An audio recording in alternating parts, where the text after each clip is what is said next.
स्वागत है दोस्तों आपका एक बार फिर से एक नए लेक्चर में। दोस्तों हम लोग पढ़ रहे थे ब्रायोफाइटा और ब्रायोफाइटा के अंदर आज हम लोग स्टार्ट करेंगे रिक्सिया। रिक्सिया ब्रायोफाइटा के अंदर एक प्लांट यानी कि एक पौधा है और यह रिक्सिया का लेक्चर नंबर 1 मतलब पहला लेक्चर है। इसमें हम लोग देखेंगे रिक्सिया का सिस्टमैटिक पोजीशन क्या है और इसका हैबिट एंड हैबिटेट के अंदर पूरा इसका डिटेल देखेंगे, कौन कौन सी स्पीसीज मुख्य रूप से कहाँ कहाँ पाई जा रही है। बाकी इसके बाद हम लोग देखेंगे इसका गैमेटोफाइटिक स्ट्रक्चर यानी कि एक्सटर्नल स्ट्रक्चर या फिर एक्सटर्नल मार्फोलॉजी। इसमें हम लोग तरह तरह की मार्फोलॉजी देखेंगे। सबसे पहले इसका हम लोग होल डायग्राम के बारे में समझेंगे, फिर इसके बाद इसका हम लोग डॉर्सल सरफेस समझेंगे, फिर वेंट्रल सरफेस समझेंगे, यानी कि इसके मार्फोलॉजी के बारे में पूरा डिटेल हम लोग इस वीडियो में कवर करेंगे। तो चलिए दोस्तों स्टार्ट करते हैं। सबसे पहले हम लोग देख लेते हैं रिक्सिया का सिस्टमैटिक पोजीशन क्या है। तो दोस्तों पहले आप जान लीजिए रिक्सिया बहुत ही मुख्य पौधा है ब्रायोफाइटा के अंदर। तो चलिए दोस्तों स्टार्ट करते हैं। सबसे पहले देख लेते हैं रिक्सिया का सिस्टमैटिक पोजीशन यानी कि ब्रायोफाइटा के अंदर रिक्सिया कहाँ है। तो देखिए सिस्टमैटिक पोजीशन में आप सबसे पहले देखेंगे डिवीजन। तो डिवीजन क्या है? ब्रायोफाइटा है। ये बात आप जानते हैं, मैंने बताया था कि सिम्पर नामक वैज्ञानिक ने बताया था कि ब्रायोफाइटा एक अलग डिवीजन है। और इसका क्लास हम लोग देखेंगे तो क्लास हिपैटिकॉप्सिडा है। ब्रायोफाइटा के अंदर 3 क्लास है, हिपैटिकॉप्सिडा, एंथोसिरोटॉप्सिडा और ब्रायोप्सिडा, जबकि रिक्सिया किसके अंदर आता है? हिपैटिकॉप्सिडा। और आर्डर इसका क्या है? मार्केंसियल्स। देखिए मार्केंसिया भी एक पौधा है, रिक्सिया भी पौधा है, तो आप ऐसा ना समझिएगा रिक्सियल्स आर्डर लिख दें, ऐसा नहीं है। मार्केंसियल्स आर्डर के अंदर ही रिक्सिया और मार्केंसिया दोनों है। बाकी इसके बाद इसकी फैमिली क्या है? तो फैमिली रिक्सिएसी है और जीनस रिक्सिया है। बाकी हम किसी खास स्पीसीज के बारे में नहीं पढ़ेंगे, ओवरऑल कई स्पीसीज को ध्यान में रखते हुए हम पूरा हिस्ट्री इसमें करेंगे। तो इसके सिस्टमैटिक पोजीशन में सबसे पहले हम लोग याद रखेंगे कि इसका डिवीजन ब्रायोफाइटा है और क्लास हिपैटिकॉप्सिडा है, आर्डर मार्केंसियल्स है, फैमिली रिक्सिएसी है और जीनस रिक्सिया है। तो सिस्टमैटिक पोजीशन इसका बहुत ही आसान है, आपको जल्द ही याद हो जाएगा। 1-2 बार पढ़ लेंगे और ध्यान से समझ लेंगे तो आपको निश्चित ही याद हो जाएगा। अब चलिए देखते हैं इसका हैबिट एंड हैबिटेट क्या है। तो हैबिट एंड हैबिटेट में आप याद रखेंगे सबसे पहले आपको दिखाना पड़ेगा कि इसकी विश्व भर में कितनी स्पीसीज पाई जाती है और भारत में कितनी स्पीसीज पाई जाती है। तो विश्व में देखिए कुल इसकी 130 स्पीसीज पाई जाती है और भारत में 33 स्पीसीज पाई जाती है, यानी कि इंडिया में।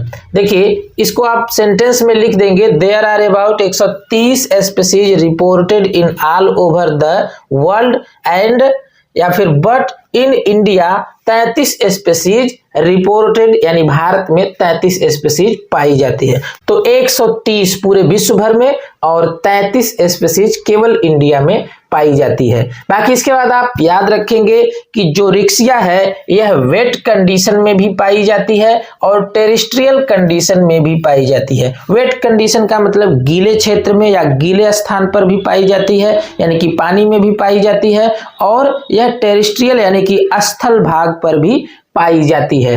तो दोनों जगह इसकी स्पीसीज पाई जाती है। बाकी इसके बाद आप लिख देंगे they present on both hilly area and Himalayas region. Hilly area और हिमालयाज दोनों रीजन में पाई जाती है रिक्सिया की स्पीसीज। हिलेरिया का मतलब उत्तरी अमेरिका वाला जो भाग है, बाकी हिमालयाज रीजन का मतलब जो एशिया के अंदर माउंटेन एरिया है, पर्वतीय क्षेत्र है वहां पर। तो यह दोनों क्षेत्रों में पाई जाती है। आगे आप लिख देंगे some species are free floating. Riccia की कुछ स्पीसीज फ्री फ्लोटिंग होती हैं, इसे आप याद रखेंगे। जिसमें देखिए पहला क्या है? रिक्सिया फ्लुइटेंस। इसे आप याद रखेंगे रिक्सिया फ्लुइटेंस।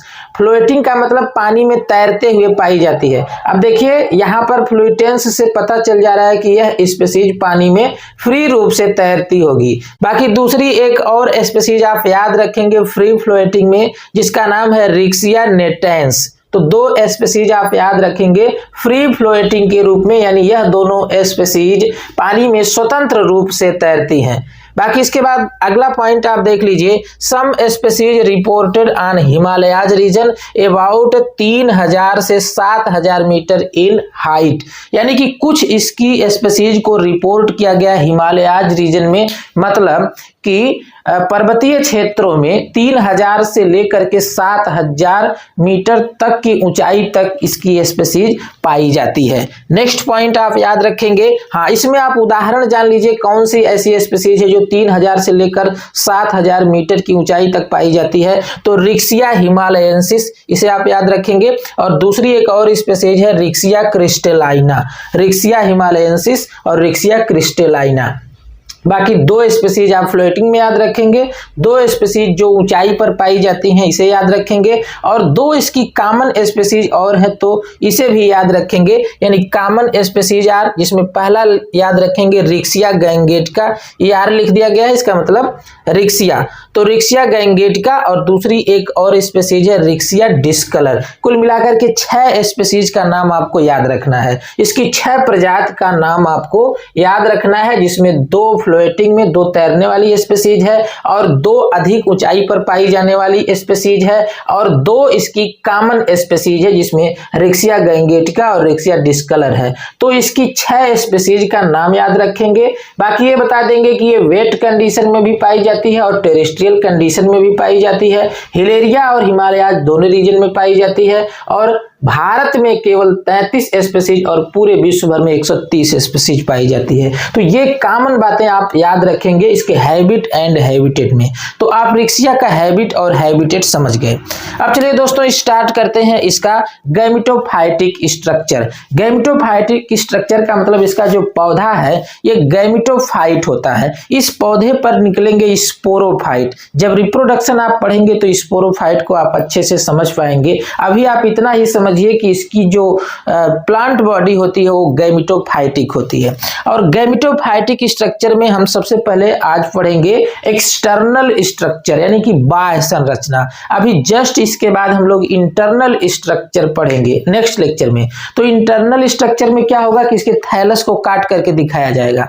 तो काट करके दिखाया जाएगा वह तो बाद की बात है। सबसे पहले आप समझ लीजिए कि बाहर से देखने पर इसके कितने व्यू हैं या किस तरह से यह दिखता है। तो पहला पॉइंट आप इसमें लिख देंगे प्लांट बॉडी थैलस लाइक, यानी कि जो इसकी प्लांट बॉडी होती है वो थैलस लाइक होती है। स्पष्ट रूप से इसमें जड़, तना और पत्ती नहीं होते हैं, एक ही में मिले जुले दिखते हैं। यानी कि पत्ती की तरह से स्ट्रक्चर दिखेगी लेकिन एकदम क्लियर पत्ती नहीं रहेगी, और स्टेम की तरह से भी स्ट्रक्चर दिखेगी लेकिन एकदम स्टेम नहीं रहेगा, और रूट की तरह से राइजोइड दिखेगा लेकिन वह सख्त प्रकार की रूट नहीं होती है। तो इसलिए इसको क्या कहते हैं, थैलस लाइक, थैलस की तरह से दिखेगा, पहला पॉइंट। और इसमें और आप आगे बढ़ा देंगे कि स्मॉल होता है, यानी कि पौधा इसका छोटा होता है। आम नींबू की तरह से बड़ा बड़ा पौधा इसका नहीं होता है। ग्रीन मतलब हरे कलर का होता है। अन्य कई आप लाइकेन वगैरह में देखेंगे कलर अलग अलग होता है, आप यहाँ पर याद रखेंगे यह एकदम ग्रीन कलर का दिखेगा। और फ्लैट मतलब चपटा होता है, जैसे चपटा कोई जमीन पर कोई चपटी चीज हो उस तरह से यह दिखता है। और ग्रो प्रोस्ट्रेट, प्रोस्ट्रेट का मतलब जमीन पर गिरा हुआ, ग्राउंड मतलब कहाँ, जमीन पर, तो प्रोस्ट्रेट मतलब जमीन पर ऐसे गिरा हुआ। इसका पौधा ऐसे खड़ा नहीं रहेगा, ऐसे जमीन पर गिरा हुआ रहेगा, तो इसको क्या बोलेंगे, प्रोस्ट्रेट ऑन ग्राउंड, यानी जमीन पर ऐसे लेटा रहेगा, जमीन पर फैला रहेगा। जैसे आप कई तरह की घास वगैरह देखते होंगे जमीन पर फैली रहती है, उसके पौधे ऐसे ऊपर नहीं जो है खड़े होते हैं, वो जमीन पर ही चपटे तरीके से पड़े रहते हैं। तो prostate on ground, fully branched, इसमें बहुत सारी शाखाएं निकली हुई आप देखेंगे। यहाँ पर आप देख रहे हैं इसका थैलस है, जमीन पर ऐसे ही यह दिखेगा। यह होल डायग्राम यानी कि रिक्सिया का एक पूरा पौधा यहाँ पर दिखाया गया है। आप देख पा रहे हैं तमाम इसमें ब्रांच इस तरह से निकली हुई है। इसकी एक ब्रांच को यहाँ पर निकाल करके दिखाया गया है डॉर्सल सरफेस में, तो आप इसमें भी देख रहे हैं इस तरह की ब्रांच निकली हुई है। अभी एक ऐसा और दिखाया जाए तो यहाँ पर भी इस तरह की ब्रांच दिखेगी। तो फुल्ली ब्रांच्ड होता है। Generally look like rosette form. Rosette form का मतलब होता है कि एक सर्किल में, एक गोल आकृति में इसकी पत्तियां लगी होती हैं। यहाँ पर देखिए गोल आकृति में पत्तियां लगी हुई हैं कि नहीं, एक पत्ती, फिर इसके बगल में दूसरी, तीसरी, चौथी, पांचवी, छठवीं, इस तरह से इसकी पत्ती एक गोल आकृति में लगी होती हैं। सर्कुलर शेप में इसकी पत्तियां अरेंज होती हैं, या पत्ती की तरह से जो संरचना होती है वो अरेंज होती है, इसलिए इसको क्या कहते हैं, रोसेट फार्म। यहाँ पर जो डायग्राम बनाया गया है कौन सा फार्म है, रोसेट फार्म। आप देख रहे हैं रोसेट फार्म थैलस, क्लियर हो गया। तो सारी चीजें आप एक एक बातें आप समझते जाइए। देखिए प्लांट इसका कैसा होता है, थैलस की तरह से छोटा होता है, हरा होता है, चपटा होता है, और यह प्रोस्टेट जमीन पर लेटा हुआ रहता है और फुल्ली ब्रांच्ड मतलब पूरा इसमें शाखाएं निकली होती हैं और लुक लाइक रोसेट मतलब सर्कुलर शेप में दिखता है। तो इतना आप समझ गए। अब चलिए आगे बढ़ते हैं। Each lobe contain mid rib. देखिए इसमें तमाम लोब दिख रहे हैं। ये देखिए एक लोब, ये देखिए दूसरा लोब, इसी तरह से इस डायग्राम में देखिए ये लोब है, फिर यहाँ पर ये सब लोब है। तो प्रत्येक लोब में क्या होता है, मिड रिब होता है। देखिए ये क्या है, एक मिड रिब दिख रहा है। तो प्रत्येक लोब में क्या होता है, mid rib. It contain two surface that is dorsal surface and ventral surface. मतलब रिक्सिया का जो थैलस होता है ये फ्लैटेंड चपटा होता है और इसमें दो रीजन होते हैं या दो सरफेस होते हैं। तो एक क्या है, डॉर्सल सरफेस और दूसरा वेंट्रल सरफेस। यानी रिक्सिया का थैलस देखिए इस तरह से दिखता है।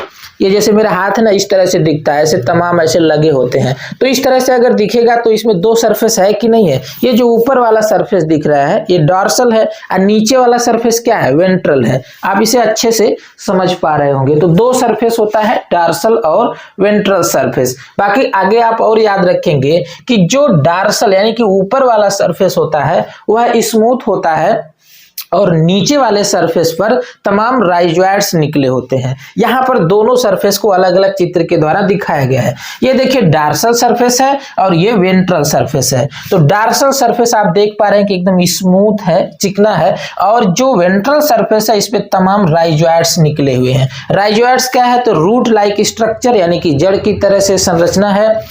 तो आप इसे याद रखेंगे। नीचे देखिए आगे क्या लिख देंगे, rhizoids are two type that is smooth walled rhizoid and tuberculated rhizoids. जो राइजोइड्स यहाँ पर वेंट्रल सरफेस पर निकले हुए हैं यह भी दो तरह के होते हैं।